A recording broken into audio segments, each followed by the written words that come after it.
Hola amigos, creo que no soy la única persona que se ha dado cuenta de la soledad tan tremenda en la que vive Doña Sofía, la reina Sofía. No solamente esta Semana Santa, sino en general. Apenas la vemos con sus nietos, tiene 8 nietos, algunos viven en Madrid incluso, pero ninguno, nunca los vemos junto a ellos, tampoco apenas la vemos con sus hijos. Y la verdad es que a mí me gustaría explicaros un poco cuándo empezó a sentirse realmente sola Doña Sofía. Yo escribí un libro sobre ella hace unos años que se llamó La soledad de la reina, precisamente, y yo empiezo precisamente este libro con este hecho, ¿no?, que creo que marca precisamente esa soledad en la que ha vivido Sofía prácticamente desde que es reina de España. Ese hecho fue la muerte de su madre, de la reina Federica de Grecia. La reina Federica de Grecia era un personaje singular. Yo algún día os haré varios vídeos, no uno, sino varios vídeos sobre ella, porque tuvo una vida interesantísima. Era una mujer muy adelantada a su tiempo, porque era espiritual, ¿no? Y hacía lo de la física cuántica, por ejemplo, pues en sus años ella ya había escrito un libro sobre física cuántica. Sus memorias, por ejemplo, están llenas de elementos así mágicos, ¿no?, de casualidades, lo del karma, esto de que nuestros pensamientos se conviertan en objetos, ¿no?, esto de apuntar las cosas en un papel que luego se convierten en realidad, como dice el libro ese de El secreto, ¿no?, ese libro que estuvo de moda hace unos años, que todos leíamos con auténtica devoción. Y bueno, y entonces en esa época Federica era una reina desterrada, era una reina muy incómoda, había intentado quedarse a vivir en España y Franco ya le había avisado a doña Sofía de que esto no era posible porque temía la influencia de Federica sobre su hija, ¿no?, sobre Sofía, y le dijo que eso no, de que viniera a visitarlo siempre que quisiera, pero eso de instalarse en España y comprarse una casa, que era su intención, pues la verdad es que no. Y no le quedó otra a Federica que irse a la India, ¿no? Fue una forma elegante, una mujer tan espiritual como ella. Se fue a vivir a un ashram en la India, se fue con su hija Irene, estaba en Madrás, estaban a las órdenes o convivían con un gurú llamado Mahadevi. Nunca se dijo a las claras, pero todos nos figuramos en esa época que tenía una relación sentimental con la reina porque vivían prácticamente juntos. Nunca se dijo ni se publicó ni nada, pero todos estábamos convencidos de que esto era cierto. Iba vestida con túnicas, ¿no?, con telas indias, era una mujer, los nietos la adoraban, los hijos de doña Sofía y don Juan Carlos la adoraban porque era espiritual, les enseñaba, por ejemplo, Felipe es muy aficionado a mirar las estrellas, saber el nombre de todas las estrellas, de todas las constelaciones. La primera que sale es la estrella polar, aquella rojiza es Marte. Su primer telescopio se lo regaló doña Federica, y venía de vez en cuando a Zarzuela, se quedaba con sus nietos, jugaba con ellos. Era una mujer muy indiscreta, no se la podía llevar así como a cosas muy oficiales, ¿no?, porque solía meter la pata. Siempre Franco decía, oye, esta mujer que no vaya a ningún sitio, que vamos, ha hablado con el embajador y le ha dicho no sé qué, no sé cuántos. O sea, era una mujer muy sincera que siempre decía lo que pensaba, pero era el auténtico apoyo de Sofía. Nunca nadie ha tenido tan cerca ni de tanta confianza que le haya aconsejado tanto como lo hizo su madre, ¿no? Y entonces, concretamente, en esa época, en ese año 1981, era un año muy convulso en la historia de España. Hacía apenas 6 años, ¿no?, que había muerto Franco, el dictador. Había un sistema político muy convulso, había ruido de sables en el ejército, había muchos generales y muchos militares que todavía habían sido compañeros de Franco, ¿no?, y que se resistían a que hubiera una democracia en este país. El gobierno de Adolfo Suárez, las relaciones de Adolfo Suárez y el rey en ese momento eran pésimas, y entonces, bueno, pues los reyes tenían una gran actividad, viajaron al País Vasco, ¿no?, hicieron varios viajes, y precisamente para quedarse con los hijos, ¿no?, fue cuando vino Federica a Madrid, ¿no?, y dijo, bueno, pues vale, dijo a su hija, yo os voy a ayudar, me instalaré en Zarzuela y me cuidaré de los chicos, ¿no? Y entonces, bueno, vino y al cabo de un tiempo le hizo una confidencia a doña Sofía y le dijo, bueno, es que también me quería hacer una operación de estética. Y entonces, para que la hija, claro, Sofía no entendía muy bien qué operación de estética se tenía que hacer la madre si vivía en un ashram y no recibía prácticamente a nadie ni veía a nadie aparte de Mahadev y aparte de su gurú. O sea que realmente ella quería estar atractiva para Mahadevi, ¿no? Y entonces la hija le dijo, bueno, vale, pues muy bien. Y entonces le habían salido, la operación de estética era muy sencilla, le habían salido unos quistecitos de grasa que nos salen muchas veces con la edad, ¿no? Aquí alrededor de los ojos, y que es nada, es una intervención muy sencilla que ni siquiera requiere anestesia total. Y entonces ella dijo, bueno, pues me voy al mejor cirujano plástico, que en esa época pues era el doctor Vilar Sancho. Vilar Sancho era el que había operado a las nietas de Franco, que todas tenían una nariz bastante potente, ¿no? Como su madre, que también la tenía. Había operado a los jóvenes, a la generación nueva, pero también a la madre, a los chicos también, a Jaime también.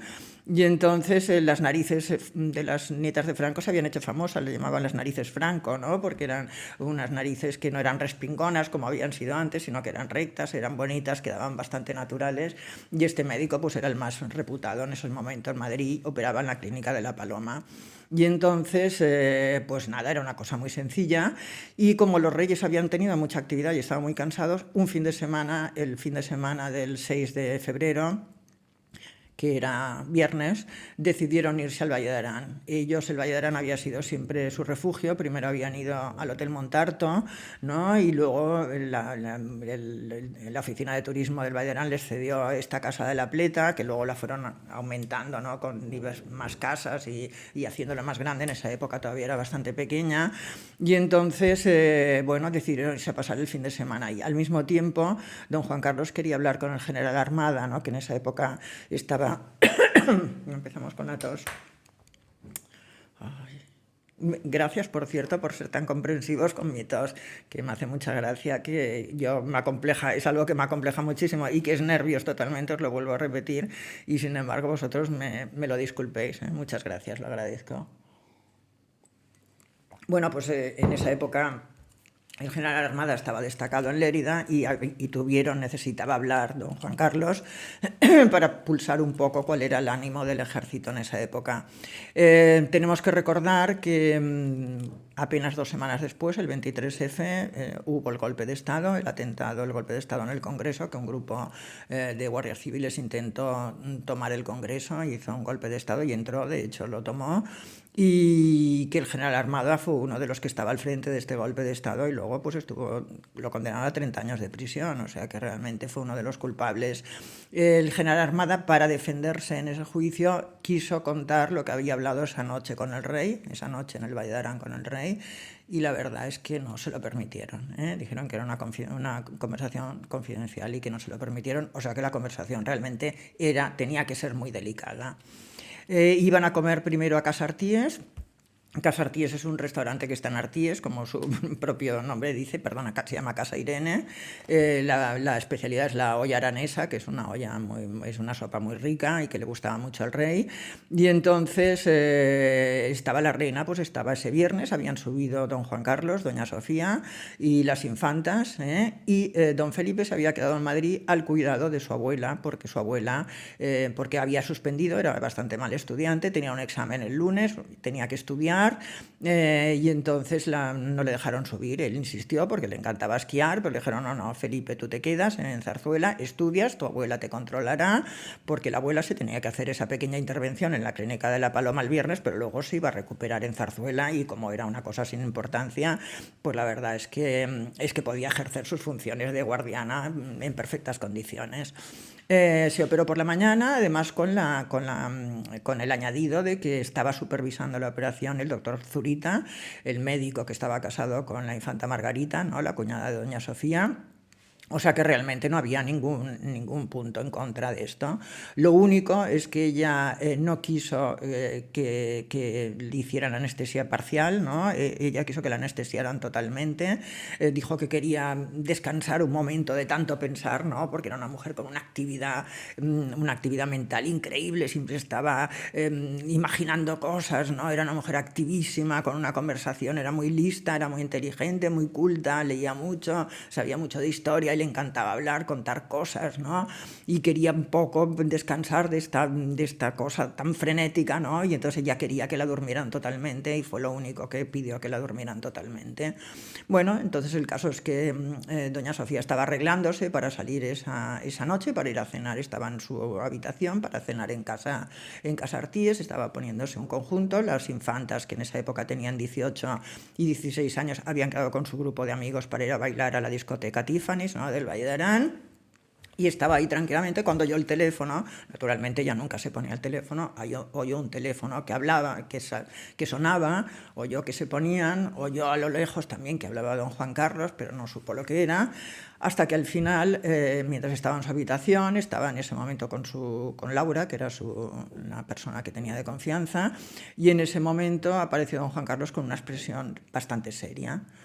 Entonces la reina se quedó parada, se le paró el corazón, ¿no? Porque creyó que había habido un atentado y que le había pasado algo a su hijo. Y entonces, pálida, demudada, se levantó y dijo, ¿qué? ¿Felipe? Y don Juan Carlos dijo, no, Felipe está bien, todo está bien. Y la reina dijo, menos mal, pues ¿qué ha pasado? Porque todo al lado de lo de su hijo, ¿no? Creo que es una reacción natural, pues ya todo le parecía que todo era menos grave, ¿no? Y entonces don Juan Carlos le dijo, bueno, tu madre, la manía esta que tenéis las mujeres de operaros, esta manía de la estética que tenéis, menuda tontería, pues nada, ha habido una complicación, pero bueno, hombre, es grave, pero bueno, tú te has de ir a Madrid para estar con ella, has de ir a Madrid, pero no te preocupes que está Carlos con ella, pero bueno, has de ir a Madrid. ¿Pero qué le ha pasado a mi madre? Bueno, en ese momento ya, claro, se asustó por su madre. ¿Qué le ha pasado? Bueno, nada, una complicación, pero bueno, tuve a Madrid, ¿pero es grave? Preguntó ella. Sí, es grave, pero bueno, pero tuve a Madrid. Federica ya se había muerto, ¿eh? Se murió de un ataque al corazón después de la anestesia, no se había llegado a recuperar. Bueno, sí, se fue a Zarzuela y en la Zarzuela le vino un ataque al corazón y se murió, sencillamente. Entonces Carlos Zurita llamó al rey, le dijo, se ha muerto tu suegra, y don Juan Carlos no se atrevió a decírselo a Sofía. El caso es que, bueno, que doña Sofía todavía le quedaba un hilo de esperanza. Dijo, bueno, pues ¿qué hago? Nos vamos, ¿no? Nos vamos a Madrid y tal. Y don Juan Carlos dijo, no, yo no voy. ¿Cómo no vienes? ¿No vas a venir conmigo? Oye, eres mi marido, ¿cómo no me vas a apoyar en este momento? Bueno, llévate a las niñas, llévate a las infantas, pero no, yo no voy porque tengo la reunión con Armada y es muy importante y me tengo que quedar. También dicen que había cierta señora que también se quedaba esa noche en el Valle de Arán, además de la reunión con Armada. Entonces la reina, pues claro, demudada, tremenda, no sabía qué hacer, pero bueno, había un helicóptero en el jardín, se subió al helicóptero, ella y las infantas, subió el helicóptero y el plan era ir hasta Zaragoza y que en Zaragoza la recogiera un avión militar y la llevara a Madrid. Entonces ella se fue en el helicóptero con las infantas, lo que pasaría por su cabeza en ese momento, pues ya me lo puedo imaginar, ¿no?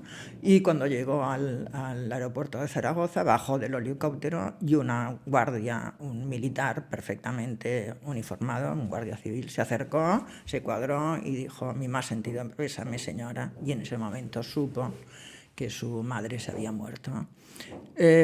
Cogió un avión, evidentemente cogió un DC-10 de las Fuerzas Armadas. Ese viaje, pues supongo que se le haría interminable. Pasarían por su cabeza todo lo que le había unido a su madre, ¿no? El destierro, ese destierro de 4 años, ¿no? En el que llegaron a comer las hierbas que había a lo largo de los caminos, ¿no? Ese destierro que habían vivido en 21 casas distintas, ¿no? Habían ido desde Egipto hasta Sudáfrica, en fin, lo habían pasado muy mal, era una monarquía bastante pobre, la monarquía griega. Luego la guerra civil griega, ¿no? que ensangrentó ese país durante tantos años, la muerte, sobre todo la muerte de su marido, ¿no? de Palo, como ella le llamaba. Luego, pues Sofía seguía siendo reina prácticamente gracias a ella, porque cuando Sofía sorprendió a don Juan Carlos con otra mujer, se fue a la India con su madre y le dijo, yo me quedo aquí contigo, me separo y me quedo aquí contigo. Y fue Federica la que le dijo, ¿pero qué quieres? ¿Convertirte en otra Federica? Ir por el mundo y que no te quiera nadie, que te digan en España, no conviene que usted se quede aquí ni que se compre una casa, a pesar de que tu hija vive en ese país y es reina de ese país. ¿Es eso lo que quieres? tú vuélvete, es igual, tu marido es así, es Borbón, tú ya lo sabes, es así, pero ser reina esto no te lo va a quitar nadie. Y fue por ella por la que Sofía volvió a Madrid y retomó sus funciones de reina, y hasta ahora, ¿no? Hasta ahora sigue siendo reina, reina emérita, pero sigue siendo reina. Entonces, todo eso pasó por su cabeza. No lloraba, las azafatas, las personas que iban en el avión en ese momento no la oyeron llorar, únicamente cuando estaban llegando a Madrid pidió por favor que apagaran las luces del avión, y en la oscuridad del avión sí que la oyeron llorar. En ese momento sí que lloró, pero no quería llorar delante de nadie. Cuando llegó a Madrid, pues se encontró el cadáver de su madre, rezó por ella, y lo curioso es que la pusieron durante el protocolo griego, es que tiene que estar expuesto, ¿no? El cadáver de Federica de los muertos tiene que estar expuesto durante unos días, y entonces lo curioso es que los pusieron en uno de los salones de Zarzuela, hasta el punto de que se convirtió durante unos días pues en algo tan habitual que hasta los nietos, antes de ir al colegio, concretamente Felipe, antes de ir al colegio, pasaba por el sitio donde estaba su abuela, abría la puerta, decía buenos días abuela, y se iba al colegio. Y cuando Felipe o cuando las infantas hablan de su abuela, todavía sonríen, y don Felipe tiene un lugar muy especial de su casa, ¿no? De la casa esta que comparte con Leticia, ese telescopio que le regaló su abuela y que le hizo aficionarse a las estrellas. Bueno, espero que os haya gustado esta explicación sobre por qué y desde cuándo doña Sofía es la mujer más sola de España. Adiós, hasta pronto.